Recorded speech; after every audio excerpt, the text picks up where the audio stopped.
Lectura del Santo Evangelio según San Lucas.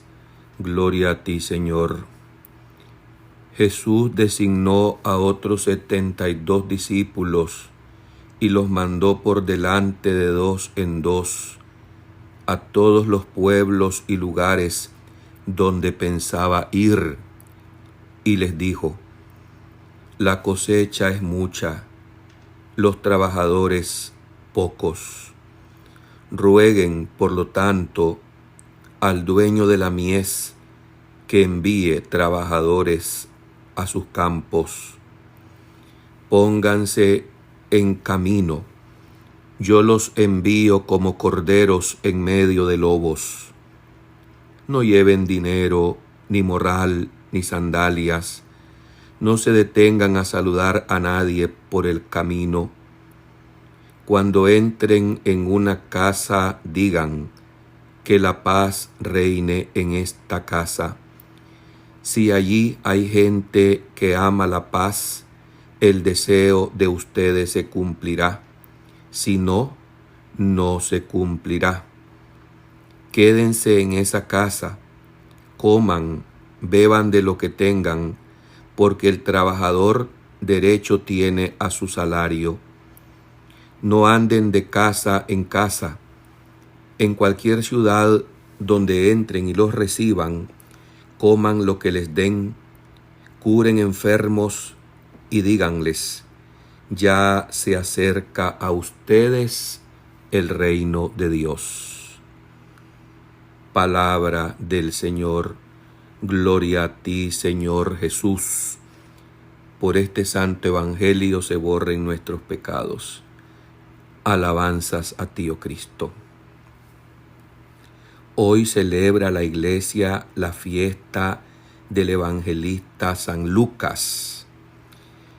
El orden canónico de los evangelios en el Nuevo Testamento es Mateo, Marcos, Lucas y Juan. Los 3 primeros se les conoce como los sinópticos. Tienen en común, por ejemplo, las parábolas del reino de Dios. El Evangelio de Juan se le conoce también como el 4º Evangelio. Lucas, a quien hoy celebramos, fue infatigable compañero de San Pablo, atento en los testimonios y el mismo testigo de signos y prodigios. Este evangelista tendrá la dicha de transmitirnos por escrito los acontecimientos de la vida, pasión, muerte y resurrección de Jesucristo. Y también se le atribuye a él el libro de los Hechos de los Apóstoles, que es la incipiente historia de la Iglesia. Acabamos de escuchar este evangelio escrito precisamente por Lucas, donde Jesús da las instrucciones cómo se deben de realizar las misiones y qué es lo que tenemos que tener como lo prioritario. La gran parte de lo que se tiene que hacer y lo más importante es anunciar el reino de Dios, con la conciencia que la cosecha es mucha y los trabajadores son pocos. Hace pocos días conversaba con un colega acerca de la crisis de vocaciones contemporánea en la vida religiosa, en la vida sacerdotal. Y llegábamos a la misma conclusión, que como hoy no se ora, no se reza, esta generación está adoleciendo de una manera muy seria de vocaciones para ser auténticos trabajadores en los campos, en las viñas del Señor. Por eso Jesús aquí insiste, rueguen, pidan al dueño de la mies que envíe trabajadores a sus campos. Está clarísimo que es Él el que llama. Por eso se llama vocación, que significa llamada. ¿A qué nos ha llamado el Señor? A llevar la buena noticia de su amor al mundo entero, a decir que ya el reino de Dios ha llegado. Hoy en día podemos constatar dolorosamente algunos de estos trabajadores, entre comillas, que no se están dedicando propiamente a lo que el Señor nos ha enviado. Y muchos son los feligreses que por el gran respeto que nos tienen a los ministros consagrados, no se atreven a decirnos tal cosa. Sin embargo, oran incesantemente para que los que somos llamados a ser trabajadores en la viña del Señor, en los campos, tengamos como la principal motivación salvar las almas. Cuando se constata que la motivación de un ministro consagrado, obispo, sacerdote, diácono o religioso o religiosa, no es la catequesis, no es desear la paz interior a los demás, no es hablar del reino de Dios con la palabra y con el modo de vida, en lugar de ser testigos y testimonios, nos convertimos en antitestimonio de lo que el Señor nos ha pedido que realicemos. ¿Qué tenemos que hacer? Rezar, orar, pedir al Señor que suscite verdaderos discípulos, verdaderos apóstoles, que tengan bajo todo riesgo, si es posible hasta la misma vida, que predicar el mensaje del amor, que es nadar contra una corriente cada vez más fuerte, que no solamente amenaza, sino que de hecho arrasa y ahoga y aplasta a quienes se deciden ser fieles a nuestro Señor Jesucristo. Además, el Señor insiste en que no podemos poner nuestra confianza en los bienes materiales para realizar esta tarea misionera. No lleven dinero, no lleven morral ni sandalia. No podemos estar poniendo nuestras seguridades en el dinero, en los planes hechos por hombres, sino que todo absolutamente tiene que hacerse bajo la virtud de la fe, en la plena y total confianza que lo que se está realizando es obra de Dios y no obra nuestra. Vamos a ser rechazados, nos van a tratar mal, porque también el Señor aquí lo dice claramente, que nos envía como corderos en medio de lobos.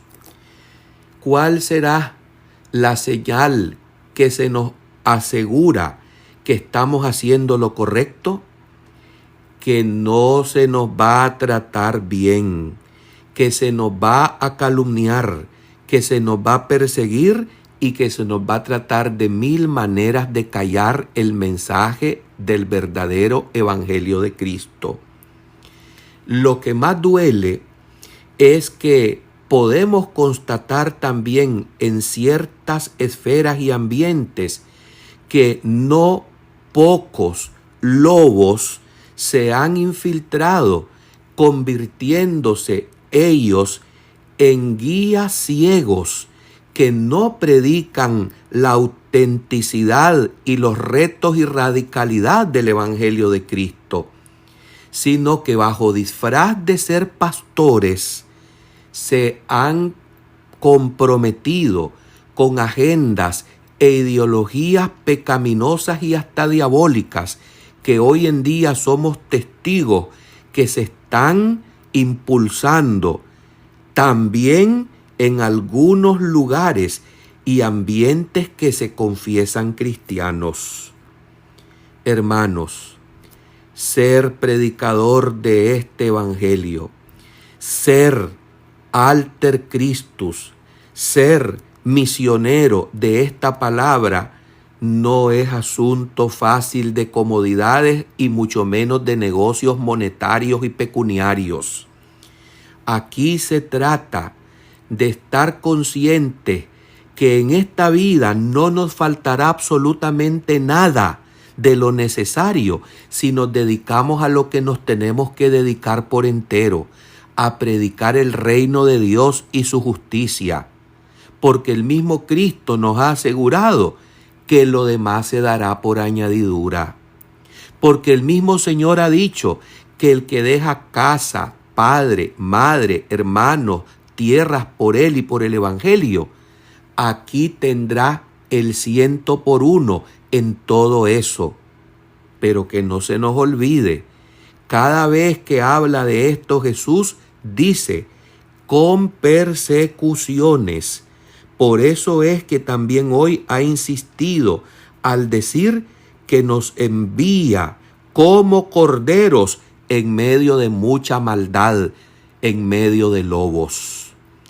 Pidamos al Señor, por intercesión del evangelista que hoy celebramos, San Lucas, que nos dé la valentía de ser luz, anunciadores, misioneros, cada uno en el estado en que ha sido puesto por la vocación.